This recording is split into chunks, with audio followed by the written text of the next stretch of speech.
Brain science reveals the number one reason why people buy, and when you figure this out, you could sell anything to anyone.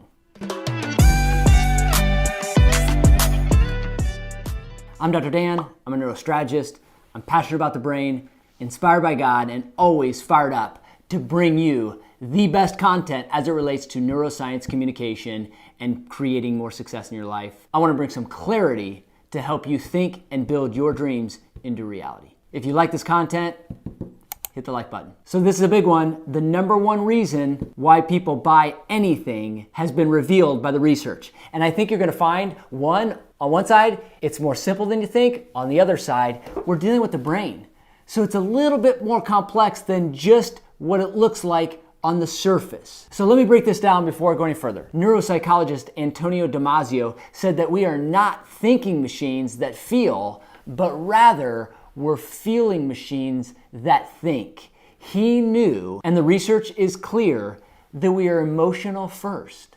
So it makes complete sense that the number one reason people buy anything, that includes you, that includes me, is because we feel like it. I know that sounds simple, but the number one reason people buy anything is because they feel like it. Their emotions are the driving force to why they would buy something. So what does this mean for you? What it means for you is that you got to figure out how to influence those emotions. It's that simple.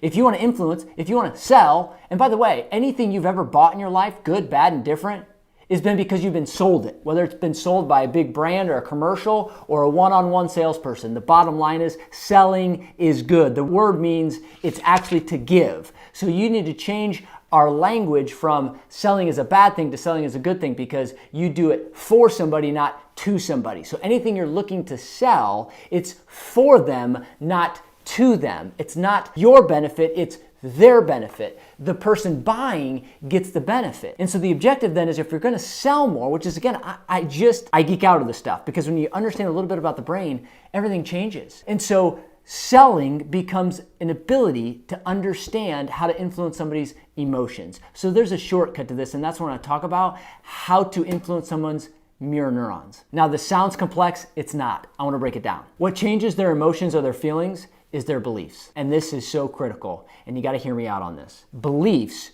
drive their feelings. And if they're buying based on how they feel or whether they feel like it or not, it's based on that belief. And I'm going to tell you, this is kind of contradictory, or most people don't know this, but doubt and faith are both beliefs. So if you think about it, in a sales environment, the belief is driving the emotion or the feeling. So are you influencing them to have more doubt or more faith? Do they have more faith that you have their solution, or do they have more doubt in the possibility that you have a solution? See, that's what's going to drive it. And so there's a way to actually influence their faith using something called mirror neurons. And that's what I want to discuss just for a second. But before I get there, I want to tell you something about people buying stuff. The bigger the problem, the more money they're willing to spend. And so if their decision making is based on emotion, then you have to display that that problem is a big deal. I can remember driving my car to the tire shop.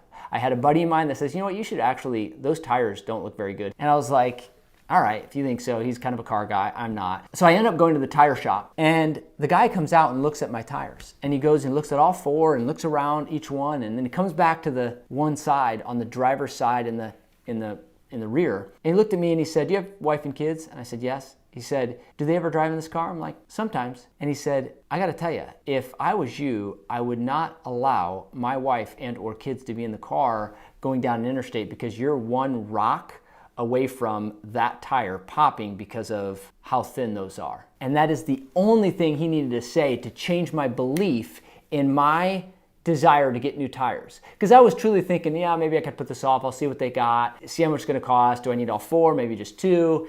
And ultimately, right there, right then, he asked me one question. He changed my belief and my feeling around whether or not I needed tires and when I was gonna get those tires. So the number one way that you can help influence somebody to increase their belief and their feeling like they should buy from you is by being better at questions and listening. Research shows that when you ask questions with the intent to listen, not just asking a question, but to actually listen with curiosity, you change the way they feel about you. You make them feel heard. And when you make them feel heard, it makes them feel loved. And when it makes you feel loved, they're more likely to trust you.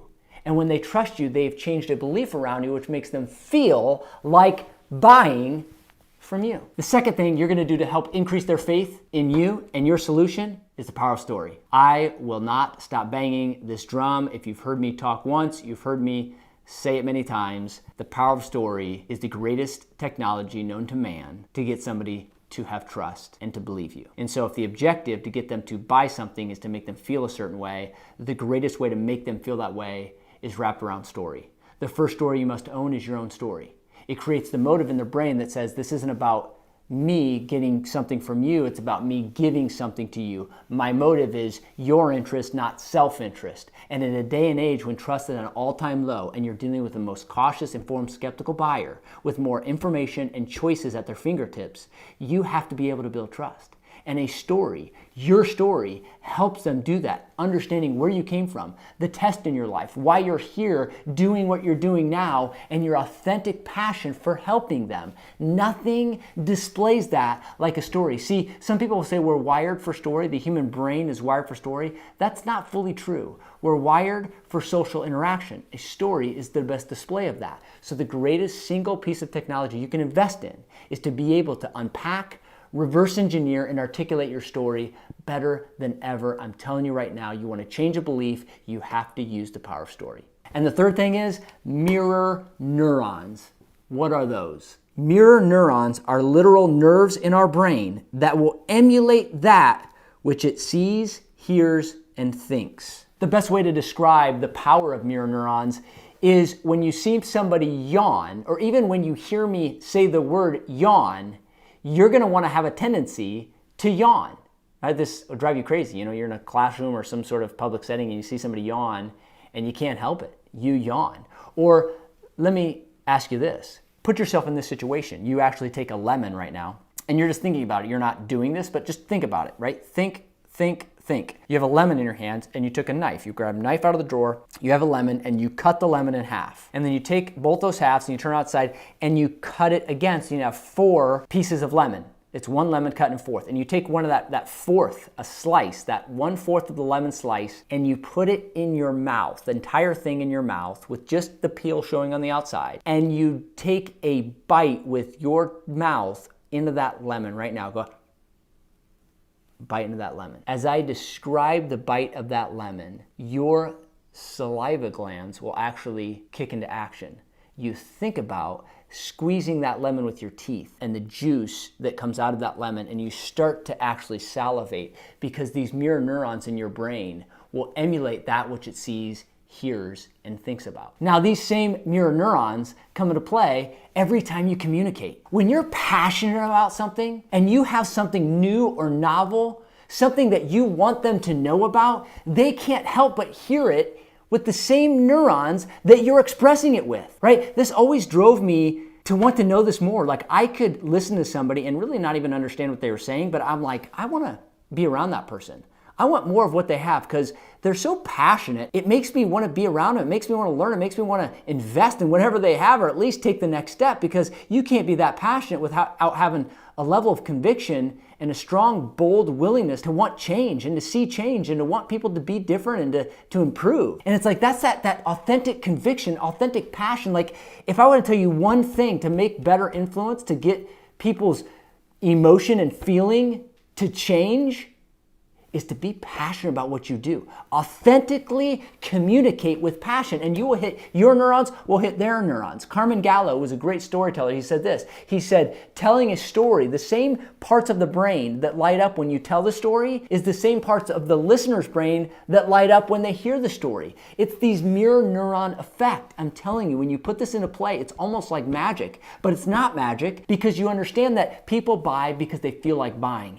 And when they feel like buying, it's an emotion. And when I can show you how to use mirror neurons to emulate that emotion, see, that's when it gets fun.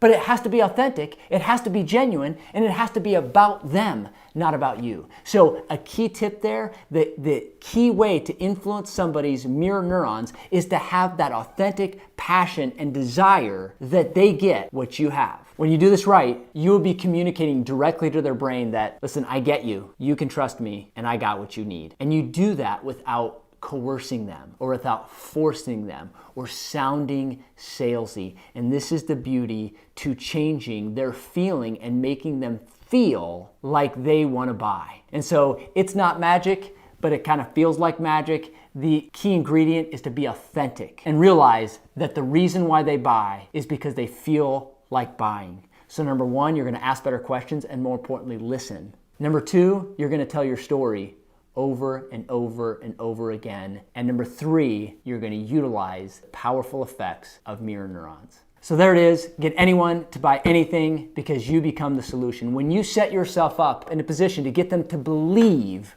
which makes them want to feel like buying from you, you position yourself as the only person to be able to solve their problem, or at least the idea that you are the only person to solve your problem. Because in my opinion, you are. It's like a fingerprint, only you have that unique solution that they so desperately need. And so, hey, as you know, I get passionate about this brain because I want you to get reproducible results in your life, in your business, and your relationships. So leave me a comment below, give me some feedback, tell me you don't like my blue shirt, tell me you don't like my hair, but just don't tell me you can't influence and persuade better after hearing content like this. Would love for you to subscribe to my channel so I can make more of this content and help you change your business and change your world.